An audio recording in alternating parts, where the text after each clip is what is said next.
Merci de nous rejoindre sur la télévision nationale. Bonsoir à tous. L'Office national de formation et de perfectionnement professionnel a reçu récemment une délégation du Fonds d'appui à la formation professionnelle et à l'apprentissage du Niger.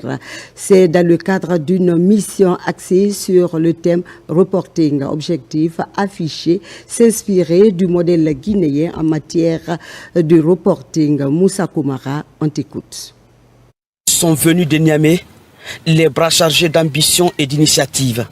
La délégation du FAFPA du Niger en séjour de travail à Conakry, sous le signe de la coopération et du transfert d'expérience dans le domaine de la formation professionnelle.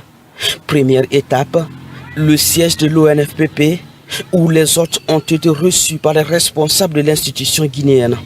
En ligne de mire, comprendre le fonctionnement du modèle guinéen, fondé sur une gestion participative et axée sur la performance.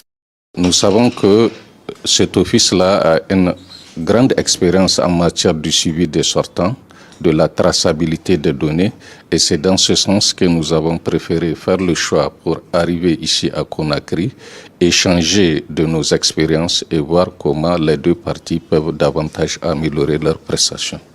Au-delà des échanges en salle, la mission nigérienne a effectué plusieurs visites de terrain dans les organismes de formation et entreprises partenaires de l'Office. L'occasion de découvrir de près les mécanismes suivis des apprenants, la relation avec les institutions ainsi que les stratégies de financement des programmes de formation. Nous avons eu la chance d'exposer les activités que nous faisons uniquement en santé, sécurité, environnement et communauté.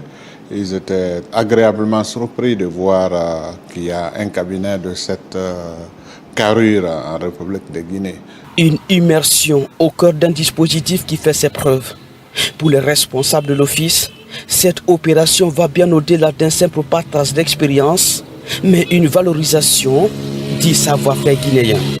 Ils sont venus chercher un élément qui leur manquait, ils en sont satisfaits, ils ont pris plus qu'ils s'y attendaient et nous avons promis également, puisque nous comptons nous lancer dans le processus de certification ISO, nous avons promis une visite de bons procédés, d'échange de bons procédés au Niger. Ce voyage d'études, qui n'est pas à sa première, s'inscrit dans le cadre du RAFPRO, Réseau africain des institutions de fonds de formation professionnelle. Au thème de 5 jours d'intenses activités, la délégation nigérienne repart avec une feuille de route claire et des perspectives de partenariat renforcées avec l'ONFPP.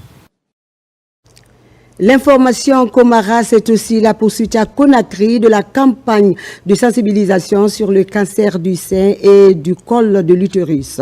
Ce mardi, le réseau des femmes leaders de la santé était au marché Niger dans la commune de Kaloum. Objectif, parler de l'importance du dépistage et de la prise en charge. On regarde ce reportage de Pascaline Yomalo et de Noumousso Yakite. À Kaloum, le marché Niger a vibré ce mardi au rythme d'une campagne de sensibilisation menée par le Club des femmes leaders de la santé. Objectif, encourager les femmes au dépistage précoce du cancer du sein et du col de l'utérus et les informer sur les possibilités de prise en charge. Diminuer les statistiques de taux de cancer chez nous, donc les cancers féminins. Notre objectif est que le dépistage soit précoce et également qu'il y ait une prise en charge précoce dans la prévention, car nous voudrions une Guinée sans cancer. La représentante de la gouverneure de Conakry a salué cette initiative citoyenne qu'elle juge essentielle pour réduire l'impact de ces maladies dans le pays. Cette campagne de sensibilisation de la population est importante pour le dépistage précoce et d'offrir un accès gratuit à des examens cliniques pour les femmes à risque. Cette initiative nous a plu, nous les femmes de la Guinée. Nous sommes de cœur avec vous parce que vous le faites pour notre bien. Sensible au message, l'administration du marché Niger s'engage à son tour à soutenir les prochaines campagnes et à faire de la lutte contre le cancer une priorité communautaire. Parlons à présent de la protection de la mangrove sur le delta du fleuve Concouré. Un consortium de 3 structures travaille en synergie pour lutter contre la dégradation de ce littoral. Des engins roulants sont mis à la disposition des agents de terrain pour faciliter leur mobilité et assurer une meilleure coordination des activités en faveur de cet écosystème. N'est-ce pas, Ousmane Ba? On t'écoute. Néfaste de l'homme.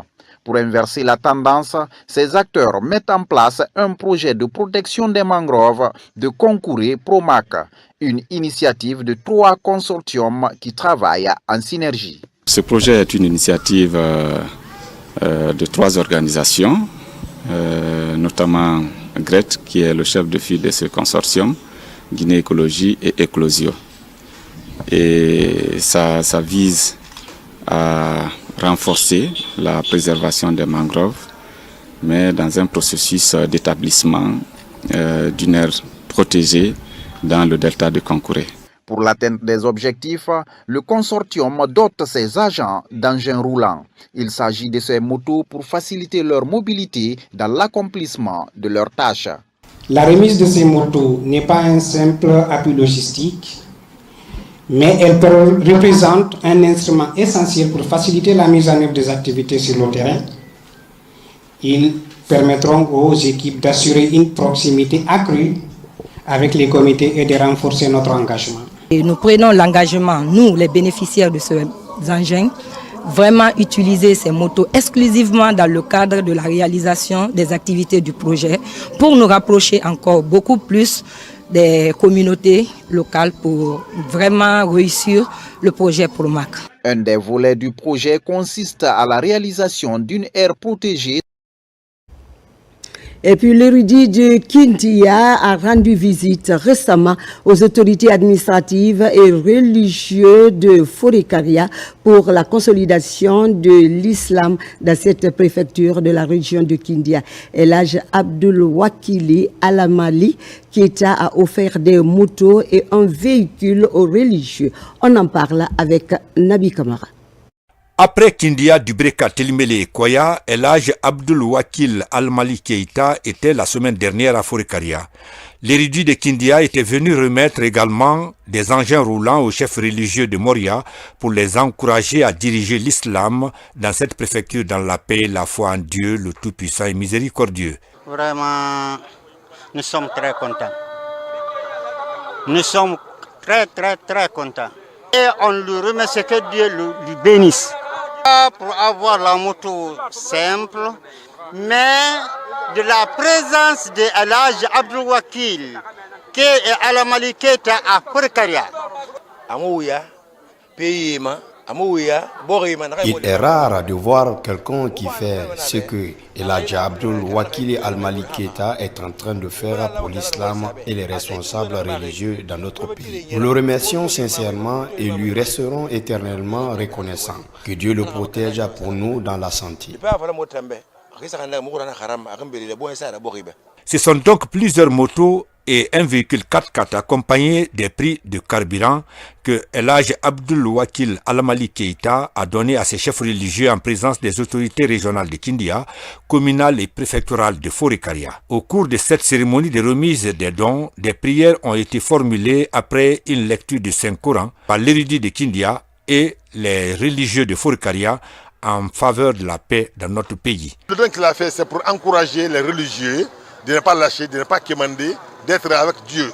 Il a dit ici dans son serment, il dit, moi, si Dieu, j'ai un secret, plus que toi, que ma fin et mon début soit néant. Ça veut dire qu'il est sûr de lui, il a confiance à Dieu, et chacun de nous doit avoir confiance en Dieu. C'est ça qu'il a dit dans sa prière, et on les accompagnerait, Inch'Allah. Sur le chemin du retour de Forêt-Karia, l'érudit de Kindia a fait escale à Maferenga. À la requête de la délégation spéciale par rapport à la fin des travaux de construction de la mosquée centrale de cette commune rurale, El Hadj Abdoul Wakil Alamali Keïta a offert 10 tonnes de ciment et une enveloppe de 50 millions en guise de contribution personnelle. De Fourekaria à Koya, le centre culturel international Griot Mandeng a servi de cadre au lancement des activités intitulées Rétrofaré, un concept qui fait la promotion des musiques du passé. Le récit avec Mikini Moussa Kamara. On l'écoute.